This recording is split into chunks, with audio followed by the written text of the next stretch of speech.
My wife said, "Don't come to my office party, it'll be awkward with my ex there." I said, "Of course, I'll stay home."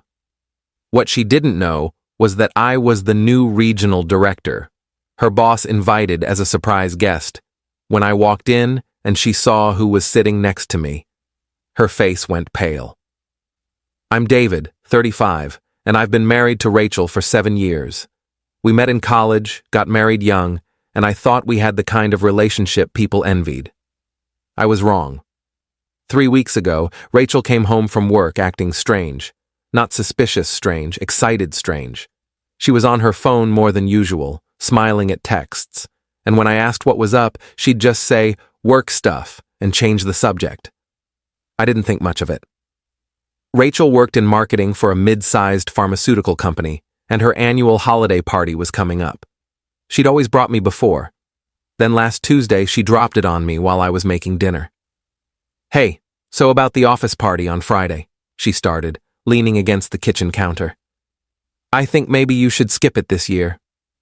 I looked up from chopping vegetables. "What?" "Why?" She hesitated, which should have been my first red flag. "It's just, Marcus is going to be there." Marcus, her ex-boyfriend from before we met. They'd dated for 2 years in their early 20s, and according to Rachel, it ended amicably when he moved to Seattle for work. I'd never met the guy, never even seen a picture. "Okay," I said slowly. And I just think it would be awkward. You know how exes at work events can be. I don't want any weird tension ruining the night. It's better if I just go, have a drink with the team, and come home early. Something in her tone bothered me, but I couldn't place it. "Rachel, we've been married 7 years. Why would I care about some guy you dated over a decade ago?" "You wouldn't, but he might. He's been acting kind of, I don't know, nostalgic lately. Asking about my life, commenting on old photos on LinkedIn. I just want to avoid drama." I set down the knife. "If he's making you uncomfortable, maybe you should report it to HR. "It's not that serious," she said quickly. "I just think it's easier if you're not there." "Please, David, just this once." I agreed. Like an idiot, I agreed, because I trusted her. Because in 7 years of marriage, she'd never given me a reason not to. What Rachel didn't know was that 2 months earlier, I'd been quietly headhunted for a regional director position at her company. The offer came through a recruiter, and I'd gone through 3 rounds of interviews with corporate, not the local office where Rachel worked. I'd accepted the position and was scheduled to start the Monday after the holiday party. The CEO himself had invited me to the party as a surprise introduction to the regional staff, including Rachel's department. I hadn't told Rachel yet because I wanted to surprise her. I thought she'd be thrilled. I should mention, I'd been working remotely for a tech consulting firm for the past 4 years, so Rachel had no idea what my day-to-day looked like anymore. She knew I was interviewing for local positions, but I'd kept the details vague because the job market had been tough and I didn't want to get her hopes up. Friday night arrived. Rachel spent 2 hours getting ready, which wasn't unusual for her, but she was more meticulous than normal. She wore a black dress I'd never seen before, not inappropriate, but definitely more form-fitting than her usual work attire. She kissed me goodbye, told me not to wait up, and left. I waited an hour, then got dressed myself. I'd kept the whole regional director thing completely under wraps, even from our friends. The CEO had sent a car for me, and I arrived at the hotel venue around 8:30. The party was in full swing when I walked in. The CEO, Richard Chen, spotted me immediately and waved me over to the executive table. That's when I saw him, Marcus, sitting right next to where Richard was gesturing for me to sit. Richard introduced us, explaining that Marcus was the new VP of Sales, just promoted last month after relocating back from Seattle. Marcus shook my hand, completely unaware of who I was. Why would he be? Rachel and I had different last names. She'd kept her maiden name for professional reasons. "David's going to be our new regional director for operations," Richard announced to the table. "Starts Monday. Thought it would be good for him to meet everyone tonight. Marcus smiled. Great to have you, man. You're going to love the team here. Really solid people. I made small talk while scanning the room for Rachel. I spotted her near the bar with a group of coworkers, laughing at something someone said. She hadn't seen me yet. Then Marcus's phone buzzed. He glanced at it and smiled, before typing a response. Something about the way he did it made my stomach turn. Your wife here tonight? Richard asked Marcus casually. Divorced, actually, Marcus said. 2 years now, but I'm working on something promising. He glanced toward the bar and I followed his gaze, straight to Rachel. My blood went cold. Oh yeah, Richard said, oblivious to my reaction. Anyone I know? Marcus lowered his voice conspiratorially. Let's just say I'm rekindling an old flame. We dated years ago before she got married. Her husband's some tech guy who works from home, barely pays attention to her. She's been receptive. I don't remember the next few seconds clearly. I remember my hands gripping the edge of the table. I remember Richard saying my name. I remember standing up. And then I remember walking toward the bar with Marcus following behind me, still talking. Rachel saw me when I was about 10 feet away. Her face didn't just go pale. It went white, pure, bloodless white. Her drink slipped from her hand and shattered on the floor. David? Her voice was barely a whisper. Marcus stopped mid-sentence when he realized where I was heading. Wait, do you know... Rachel, I said calmly. I don't think you've met Marcus. Oh wait, I'm sorry. You have. He was just telling me about the old flame he's been rekindling. I turned to Marcus. The married one, with the tech husband who works from home. I watched the realization hit Marcus like a truck. His eyes went wide, flicking between Rachel and me. No, he said. No, you're David? Regional Director David, I clarified. Your new boss's new boss, actually, starting Monday. Rachel's co-workers had gone silent, forming an accidental circle around us. Someone had turned down the music. David, please, Rachel started, reaching for my arm. It's not what you think. Really? I pulled out my phone and opened it to our text thread. Because you told me to stay home so it wouldn't be awkward with your ex. But Marcus here just told me you've been receptive to his advances. Which one of you wants to fill in the blanks? Marcus held up his hands. Look, man, she told me the marriage was basically over. That you two were living separate lives and she was planning to leave. I looked at Rachel. Is that what you told him? Her silence was answer enough. We've been texting for 6 weeks, Marcus continued, apparently deciding honesty was his best play now. Since I got back to town. She said you didn't pay attention to her anymore, that you were always working, that she felt alone. 6 weeks, I repeated. So right around the time I told you I was interviewing for local positions because I wanted to be more present in our marriage. Rachel's eyes filled with tears. David, I'm sorry. I didn't mean for... We haven't actually done anything. It was just talking, just texting. I pulled up my phone again and called our cell phone carrier's customer service line. Put it on speaker right there. I need to add a line to my account for detailed text message records, I told the representative. All messages from my wife's number for the past 2 months. Rachel lunged for my phone. I stepped back.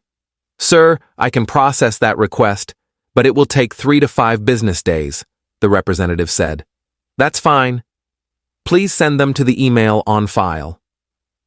I hung up. Update 1. I didn't stay for the rest of the party. I told Richard I had a family emergency and would explain Monday. He looked concerned but nodded. As I left, I could hear Rachel calling after me, but I didn't turn around. I drove to our house, packed a bag, and went to my brother's place across town. He and his wife let me crash in their guest room without asking too many questions that night. Saturday morning, the text records came through. Apparently, I have a premium account, and they expedited it. I spent 3 hours reading through everything. It was worse than I thought. They hadn't slept together yet, but they'd planned to. Next weekend, in fact.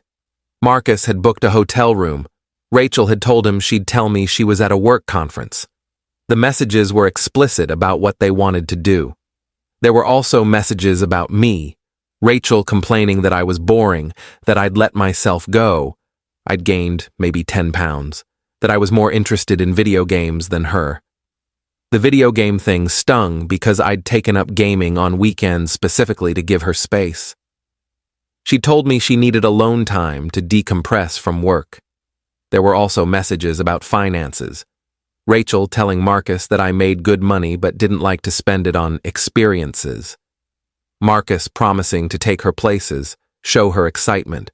I'd been saving for a down payment on a bigger house. She knew this. We'd talked about starting a family next year. I forwarded the entire PDF to my email and my lawyer's email. Yes, I already had a lawyer. I'd called one Friday night. Sunday afternoon, Rachel showed up at my brother's house. My sister-in-law answered the door and told her I didn't want to see her. Rachel broke down crying on the porch, saying it was all a mistake, that she'd been confused, that she loved me. My brother went outside and told her to leave or he'd call the police. Monday morning, I showed up to my first day as regional director. HR had already heard about Friday night. Corporate moves fast when executives are involved. Marcus had been placed on administrative leave pending an investigation into workplace conduct. Apparently pursuing a co-worker's spouse violated some ethics clauses, especially when it involved a superior and subordinate, which we technically were now. Rachel had called in sick. Richard pulled me aside before the morning meeting. "I'm sorry about all this, David. If I'd known, you couldn't have," I said, "but I appreciate the support. For what it's worth, we're documenting everything. This isn't the kind of culture we tolerate." The department meeting was awkward. Everyone knew. Small office gossip moves at light speed. But people were professional, and we focused on Q4 goals and the transition plan. Update 2. By Tuesday, Rachel had blown up my phone with over 100 messages. I blocked her number and communicated only through my lawyer. She'd moved back to her parents' house. Her mother called me and actually apologized, said she'd raised her daughter better than this. Wednesday, Marcus was terminated. Not because of the affair exactly, but because during the investigation, they found he'd been falsifying expense reports and billing personal travel to corporate. The affair had just triggered the deep dive into his activities. He called me from a random number Wednesday night, drunk, blaming me for ruining his life. I recorded the call and sent it to my lawyer. Thursday, I filed for divorce. Pennsylvania has a no-fault option, but I filed fault-based on adultery just to make it clean. My lawyer said the text records were more than sufficient evidence. Friday, 1 week after the party, Rachel showed up at my new office. Security called me before letting her up. I told them to send her away. She waited in the parking lot for 3 hours until I left work, cornered me at my car. "David, please," she said. She looked terrible. Hair unwashed, dark circles under her eyes. I made a mistake. I was flattered by the attention. I felt invisible in our marriage, and Marcus made me feel seen. I was working toward a promotion so I could be home more, I said quietly. I was saving money so we could buy a house and start a family. I played video games on weekends because you told me you needed space. Every single thing you complained about to Marcus was something I was doing for us or because you asked me to. "I know," she sobbed. "I know that now. I was stupid. I got caught up in the fantasy of it. You told him our marriage was over. You planned to cheat on me in a hotel next weekend. You complained about my body, my hobbies, my spending habits, all while I was trying to build a future for us. I'll do anything," she said. "Therapy, counseling, whatever you want." "I want a divorce," I said, "and I want you to stop showing up places I am. Next time, I'm filing a restraining order."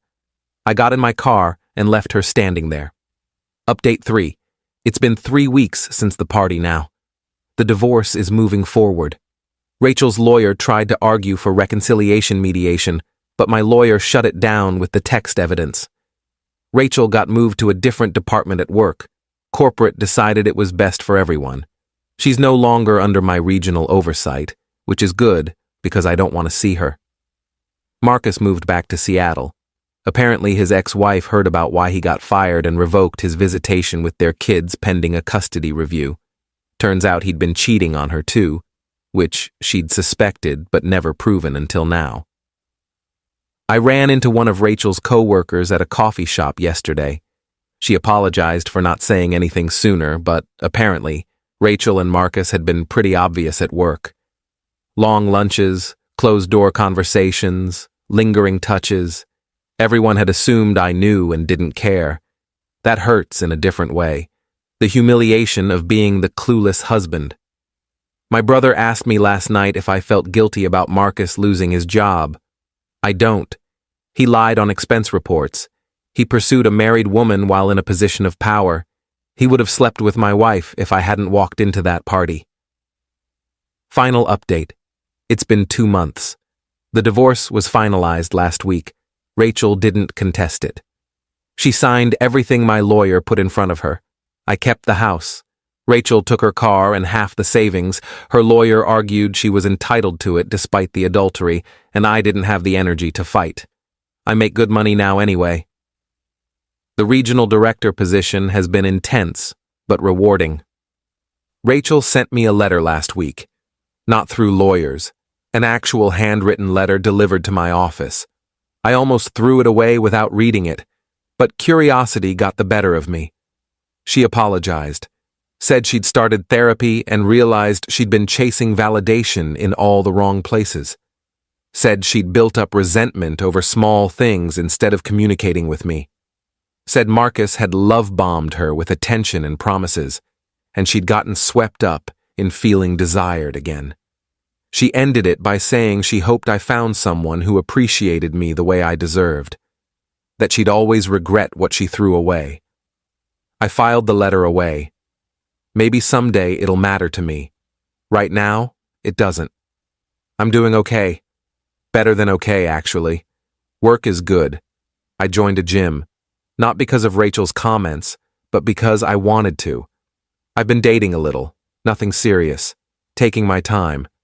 The regional director title has been good for me. Turns out I'm good at leadership. Richard mentioned a VP track in a year or two if I keep performing. Sometimes I think about that moment at the party when Rachel's face went pale. The instant she realized she'd been caught, that her careful planning had imploded, that the husband she'd written off was about to become her boss's boss. I don't take pleasure in her pain, but I won't lie. There was justice in that moment. Not revenge, just truth. She'd built this elaborate lie, and it collapsed in the worst possible way. I'm not bitter. I'm just done. Edit 1. A lot of people have asked if I knew something was wrong before the party. Honestly, no. Rachel was a good liar. The only thing that seemed off was her being on her phone more, but she worked in marketing. She was always on her phone. Edit 2. To answer the question about whether the job offer was real, or if I took it just to catch her, it was completely real. The timing was pure coincidence. I'd been interviewing for 2 months before they made the offer. I had no idea about Marcus until that night. Edit 3. Marcus tried to add me on LinkedIn last week. I declined.